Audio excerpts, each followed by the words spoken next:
Hello guys, for today's video is making kasaba ice candy. So mag ice candy mo og kasaba guys, dungago nimo daan ang kuan kasaba ay nimo i-blend. So wala na nako ipakita pag blend guys.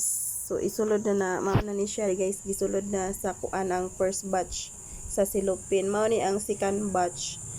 Gi-smash na lang gi-smash na lang namo kay kanang naguba man ang blender. So kung madugmok na ni siya tanan guys ay na ipangsagol ang mga ingredients. Ang among ingredients ani is condensed milk o evaporated milk. Maora na guys parihara sa ingredients sa paghimo og tik-tik.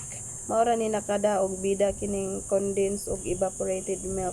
So kung tamis ra kaayo guys, butangi og kanang tubig kay tamis ra man kaayo. Din sticky sad. So kuan ra man estimate ra man ninyo. So mao na ni siya guys, gibutang na nako ang kuan guys. Evaporated milk. So mao na ni ang naputos namo sa first batch.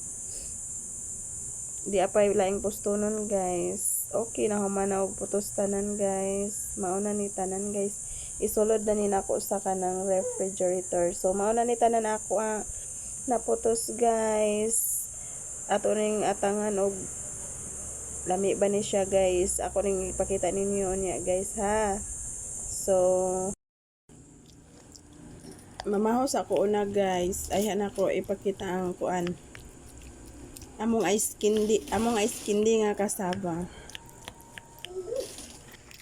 Ang akong pamahaw guys is porridge with Milo.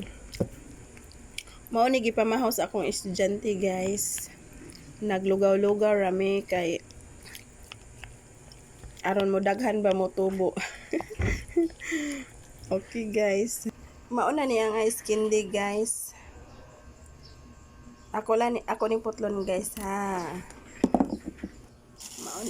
Mao na siya guys. Ice candy. Mura siya og kuan ice cream. Tilawan na to guys. Lami siya guys. Kung kuan mo guys, kung maghimo mo guys candy kasaba guys, paghimo mo guys, lami man day siya guys. Oy. Thank you for watching guys. Bye-bye.